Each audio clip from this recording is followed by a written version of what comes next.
प्यारे विद्यार्थियों, कैसे हैं आप सभी। आशा करती हूँ आप सभी अपने घरों में सुरक्षित होंगे और मज़े से अपनी पढ़ाई कर रहे होंगे। आज के इस वीडियो में हम एक कहानी पढ़ने वाले हैं। कहानी का नाम है त्याग और ये कहानी एक बहेलिये के बारे में है। बहेलिया कौन होता है? जो पक्षियों का और पशुओं का शिकार करता है, उनको जंगल में जाकर पकड़ता है, उसको हम बहेलिया कहते हैं। प्यारे विद्यार्थियों, जब हम कहानी को पढ़ेंगे तो कहानी में कुछ कठिन शब्द हमें देखने को मिलेंगे और इन कठिन शब्दों के अर्थ हमने यहाँ पर दिए हैं। सबसे पहले आप इन अर्थों को ध्यान से पढ़ेंगे। जैसे ही हम अपनी कहानी को पढ़ेंगे तो बीच बीच में जो भी शब्द आएंगे उनको हम ध्यान से समझने की कोशिश करेंगे। आइए सबसे पहले इन कठिन शब्दों के अर्थ हम जान लेते हैं। द्वेष, द्वेष का मतलब होता है ईर्ष्या, किसी से जलना।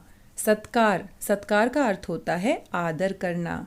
दीन, दीन का अर्थ होता है गरीब। वियोग, वियोग का अर्थ होता है बिछड़ना, किसी से अलग होना। हृदय पिघलना, हृदय पिघलने का अर्थ होता है दया करना। प्रलय, प्रलय का अर्थ होता है विनाशकारी, विनाश को लाने वाला, सब कुछ नष्ट करने वाला। अतिथि, अतिथि यानी मेहमान। प्रण, प्रण करना यानी शपथ लेना, प्रतिज्ञा करना। बहेलिया, बहेलिया यानी पशुओं और पक्षियों का शिकार करने वाला शिकारी। तुच्छ, तुच्छ यानी जिसको हम कुछ भी नहीं समझते, ना के बराबर समझते हैं। आदर्श, आदर्श यानी अच्छा व्यवहार। ऐसी बातें जो बहुत अच्छी होती हैं उनको हम आदर्श बातें कहते हैं। कुकर्म, कुकर्म का अर्थ होता है बुरे कार्य, दुष्कर्म। प्राणनाथ, प्राणनाथ हम पति को कहते हैं। प्रविष्ट हो गई, प्रविष्ट होने का अर्थ होता है अंदर जाना, प्रवेश करना। प्यारे विद्यार्थियों, आइए पढ़ते हैं हमारी कहानी त्याग। त्याग का अर्थ होता है बलिदान करना, किसी दूसरे की भलाई के लिए अपना सब कुछ छोड़ देना, उसी को हम त्याग कहते हैं। प्राचीन काल की बात है, आकाश में काले घने बादल छाए हुए थे। प्राचीन यानी बहुत पुराना, काल यानी समय, बहुत पुराने समय की बात है। आकाश में काले घने बादल छाए हुए थे। आकाश में चारों ओर काले काले घने घने बादल छाए हुए थे। दोपहर में भी अंधकार का एहसास हो रहा था और बादलों की वजह से ऐसे लगता था जैसे दोपहर के समय भी चारों तरफ अंधकार छाया हुआ है, अंधेरा छाया हुआ है। आपने भी देखा होगा जब आसमान में बादल छाते हैं, काले काले और घने घने बादल छाते हैं तो हमें कुछ भी दिखाई नहीं देता और दिन के समय में भी ऐसा लगता है जैसे रात होने वाली है। तेज आंधी और वर्षा चारों तरफ प्रलय मचा रही थी और तेज आंधी चल रही थी और साथ में बारिश की वजह से प्रलय मचा रही थी। प्रलय मचाना यानी विनाश करना। जब बहुत तेज से आंधी या बारिश आती है तो आपने देखा होगा आसपास की वस्तुएं बहुत तेज से हिलने लगती हैं, बहुत सारे पेड़ पौधे नीचे गिर जाते हैं और भी बहुत सारा प्रलय आता है, विनाश होता है। रह रहकर छोटे छोटे ओले भी पड़ रहे थे और जब कभी ऐसी बारिश आती है, तूफान आता है तो बीच बीच में ओले पड़ते हैं। आपने भी ओले देखे होंगे। ओले छोटी छोटी सफ़ेद सफ़ेद बर्फ़ की गेंद जैसे होते हैं।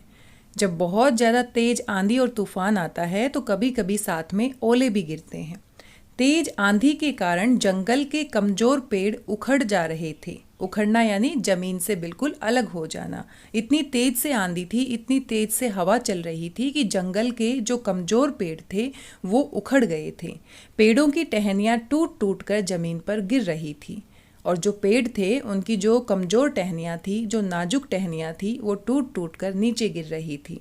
आपने भी कभी देखा होगा आपके आसपास जब बहुत तेज़ से आंधी आती है तो आसपास के कुछ पौधे गिर जाते हैं। उसी समय जंगल में एक बहेलिया शिकार के लिए आया। बहेलिया यानी शिकारी, जो पशुओं का और जानवरों का, पक्षियों का शिकार करता है, उसको हम क्या कहते हैं? बहेलिया। वह इस प्रलयकारी तूफान में फंस गया था। यानी जब वो शिकार करने आया तो तूफान की वजह से वो जंगल में फंस गया था। उसके कंधे पर धनुष बाण था, क्योंकि वो धनुष बाण की सहायता से पक्षियों का, पशुओं का शिकार करता था, उनको मारता था। एक डंडे में उसने जाल बांधकर पीठ पर लटका रखा था और पक्षियों को पकड़ने के लिए वो अपना जाल बिछाता था। तो एक डंडे में उसने जाल बांधकर अपनी पीठ पर लटकाया हुआ था। उसके हाथ में एक पिंजरा था और उस पिंजरे में एक कबूतरी थी। साथ में उसने एक कबूतरी को पकड़ा हुआ था क्योंकि उसके हाथ में पिंजरा था और पिंजरे में उसने उसको पकड़ के रखा था। इस भयंकर तूफान से बचने के लिए वह कोई सुरक्षित स्थान ढूंढ रहा था।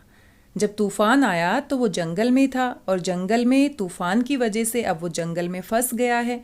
अब इस भयंकर तूफान में, इतने भयानक तूफान में वो अपने लिए एक ऐसी जगह ढूंढ रहा है जहाँ पर वो बैठकर सुरक्षित रह सके। उसे कोई ऐसा स्थान दिखाई नहीं दे रहा था जहाँ वह रुककर अपना बचाव कर सके, क्योंकि जंगल में इतनी तेज से आंधी, तूफान और ओले गिर रहे थे। अगर बहेलिया किसी सुरक्षित स्थान पर नहीं जाएगा तो उसके साथ कुछ भी बुरा हो सकता है, क्योंकि हमने देखा इतनी तेज आंधी है जिसकी वजह से बहुत सारे पेड़ भी उखड़ रहे हैं। अतः अंत में वह घबराकर एक पेड़ के नीचे पहुंचा और चिल्लाकर कहने लगा, यहाँ कोई है जो मुझको बचाए। बहेलिया बहुत घबरा गया क्योंकि तूफान बहुत तेज था, आंधी चल रही थी, साथ में बहुत तेज बारिश हो रही थी और ओले भी गिर रहे थे। तो घबराकर वो एक पेड़ के नीचे पहुंचा और चिल्लाकर कहने लगा, यहाँ कोई है जो मेरी मदद कर सकता है, जो मुझे बचा सकता है। हाय, मैं सर्दी से ठिठुर रहा हूँ, क्योंकि इतनी तेज आंधी और बारिश की वजह से बहेलिए को सर्दी लगने लगी। आज तो खाने को भी कुछ नहीं मिला और उसे खाने को भी कुछ नहीं मिला। बचाओ, कोई बचाओ, नहीं तो मैं मर जाऊंगा। और इस तरह से पेड़ के नीचे खड़े होकर बहेलिया चिल्लाने लगा। ठिठुरना यानी बहुत ज़्यादा ठंड लगना। जब हमें बहुत ज़्यादा ठंड लगती है तो हमारा शरीर ठिठुरने लगता है, कांपने लगता है। भला इस जंगल में ऐसे समय में कौन हो सकता था? वहाँ कोई मनुष्य न था। वह जिस पेड़ के नीचे खड़ा होकर ये सब कह रहा था, उसी पेड़ पर एक कबूतर बैठा था। वह कबूतर पिंजरे में बंद अपनी प्रिय कबूतरी को देख रहा था। जो कबूतरी बहेलिये ने अपने पिंजरे में पकड़कर बंद कर रखी थी, उसका पति कबूतर उस पेड़ के ऊपर बैठकर अपनी कबूतरी को देख रहा था और उसके वियोग में तड़प तड़प कर चिल्ला रहा था। वियोग में यानी बिछड़ने के कारण, क्योंकि जो कबूतरी है उसको बहेलिये ने पकड़ लिया है। अब कबूतर और कबूतरी का जो जोड़ा है वो बिछड़ गया था। कबूतर ने देखा बहेलिये के पिंजरे में कबूतरी है और उसको देखकर वो तड़प तड़प कर चिल्ला रहा था। तब कबूतरी पिंजरे में से बोली, प्राणनाथ। प्राणनाथ यानी पति को हम प्राणनाथ कहते हैं। कबूतर और कबूतरी दोनों पति पत्नी थे। तो कबूतरी कहती है, प्राणनाथ, यह बहेलिया आज आपका अतिथि है। अतिथि यानी मेहमान। ये सर्दी से ठिठुर रहा है और भूखा है। इसकी सर्दी दूर कर कुछ खाने का प्रबंध कीजिए। प्रबंध करना यानी इंतजाम करना। कबूतरी कहती है कि हे प्राणनाथ, हे पति, आज ये हमारा मेहमान है और इस कारण से हमें इसका स्वागत करना चाहिए। इसकी सर्दी को दूर करने के लिए और इसको खाने के लिए हमें कुछ देना चाहिए। यह ठीक है कि इसने आपकी पत्नी को पिंजरे में बंद कर रखा है, परंतु इस समय यह आपका अतिथि है। अतिथि यानी मेहमान। इसलिए द्वेष छोड़कर आप अच्छी तरह से इसका अतिथि सत्कार करें। द्वेष यानी बुरी भावना, ईर्ष्या करना, किसी से जलना। कबूतरी कहती है, माना कि बहेलिये ने मुझे पिंजरे में पकड़ लिया है, हम दोनों को अलग कर दिया है, लेकिन कोई बात नहीं, इस समय ये आपका मेहमान है और आप इससे ईर्ष्या ना रखें, इससे जलने का कारण अपने मन में ना रखें, बल्कि आप इसका अतिथि सत्कार करें। सत्कार करना यानी स्वागत करना, सम्मान करना। इस मुसीबत में यदि आप द्वेष में आकर इसकी मदद नहीं करोगे तो इसका पाप आपको लगेगा। यानी ईर्ष्या के कारण या जलन के कारण अगर आप इसकी मदद नहीं करोगे तो जो पाप लगेगा वो आपके ऊपर लगेगा। कबूतर ने अपनी पत्नी की बात मान ली। उस समय आंधी और वर्षा शांत हो चुकी थी। कबूतर वहां से उड़ा और कहीं से जली हुई लकड़ी अपनी चोंच में पकड़कर ले आया। उसी वृक्ष के नीचे कुछ सूखे पत्ते पड़े थे। कबूतर ने वे जलती हुई लकड़ी उन पत्तों पर गिरा दी। पत्ते जलने लगे। बहेलिया हाथ सेकने लगा, क्योंकि बहेलिया ठंड की वजह से ठिठुर रहा था, कांप रहा था। इसलिए जैसे ही कबूतर ने आग जलाई, बहेलिया अपने हाथों को सेकने लगा, अपने हाथों को आग के पास ले जाकर गर्म करने लगा। आग सेकने से वह अपने आप को कुछ ठीक महसूस कर रहा था, क्योंकि आग की वजह से उसकी ठंड दूर हो गई थी। जब आग खूब तेज हो गई तो कबूतर बोला, हे मेरे अतिथि, घर में आज कुछ भी खाने को नहीं है, केवल ये मेरा तुच्छ शरीर है। तुच्छ यानी छोटा सा, ना के बराबर। मैं चाहता हूँ कि आप इसी को खाकर अपनी भूख मिटाएं। ये कहकर कबूतर अग्नि में कूद पड़ा। अब कबूतर जो है वो उसको खाना खिलाना चाहता था, लेकिन कबूतर के पास खाने के लिए कुछ नहीं था। और अतिथि का सम्मान करने के लिए, क्योंकि बहेलिया उसका अतिथि है, उसका मेहमान है, और उसकी भूख को शांत करने के लिए कबूतर खुद ही आग में कूद गया और उसने कहा कि मेरा जो शरीर है उसको आग में पकाकर आप खा लीजिए और अपनी भूख को शांत कीजिए। तो प्यारे विद्यार्थियों, देखा यहाँ पर कबूतर के त्याग की कहानी। त्याग करना यानी उसने अपने अतिथि के सम्मान के लिए, उसका स्वागत करने के लिए अपने शरीर का त्याग कर दिया, अपने शरीर का बलिदान कर दिया। तो इसे हम कहते हैं सच्चा त्याग। जो किसी दूसरे की भलाई के लिए, दूसरों के लिए अपना कुछ भी छोड़ने के लिए तैयार होता है, उसी को हम त्याग करना कहते हैं। कबूतर ने अपने शरीर का त्याग कर दिया, अपने प्राणों का त्याग कर दिया, क्योंकि वो अपने मेहमान की भूख मिटाना चाहता था। हर एक प्राणी को अपना जीवन सबसे प्यारा होता है, अपना शरीर सबसे प्यारा होता है, और कबूतर ने बहेलिये की भूख को मिटाने के लिए अपने शरीर को, अपने जीवन को भी आग में झोंक दिया। तो इससे हम कह सकते हैं कबूतर ने सच्चा त्याग किया है। बिना किसी स्वार्थ भावना से उसने अपने अतिथि का सम्मान करने के लिए और उसकी भूख को मिटाने के लिए अपना बलिदान दे दिया। कबूतर के इस अनोखे त्याग को देखकर बहेलिये का हृदय पिघल गया। हृदय पिघलना यानी दया आना। बहेलिये ने जब देखा कि इन कबूतरों को तो मैं खुद पकड़ता हूँ, इनको मारता हूँ, और ये मेरा इतना सम्मान कर रहे हैं और मेरी भूख मिटाने के लिए अपने जीवन का बलिदान तक कर रहे हैं, तो ये बात देखकर और कबूतर के इस अनोखे, इस बिल्कुल अलग ही त्याग की बात को देखकर उसका हृदय पिघल गया, उसको दया आ गई। मन में सोचने लगा, ओहो, ये पक्षी ही मुझसे अच्छा है जो दूसरों के लिए अपने प्राण दे सकता है। धिक्कार है मेरे जीवन पर जो मैं इन दीन प्राणियों को पकड़ता हूँ और मारता हूँ। अब बहेलिया अपने आप को कोसता है, अपने आप को धिक्कारता है कि मेरा जीवन तो बेकार है। मैं इन दीन प्राणियों को, इन बेचारे प्राणियों को, गरीब प्राणियों को पकड़ता हूँ और मारता हूँ। वह ग्लानि से अपने आप को कोस रहा था। ग्लानि यानी अपने आप को दोष देना। वो अपनी गलती का एहसास कर रहा था और अपने आप को दोष दे रहा था।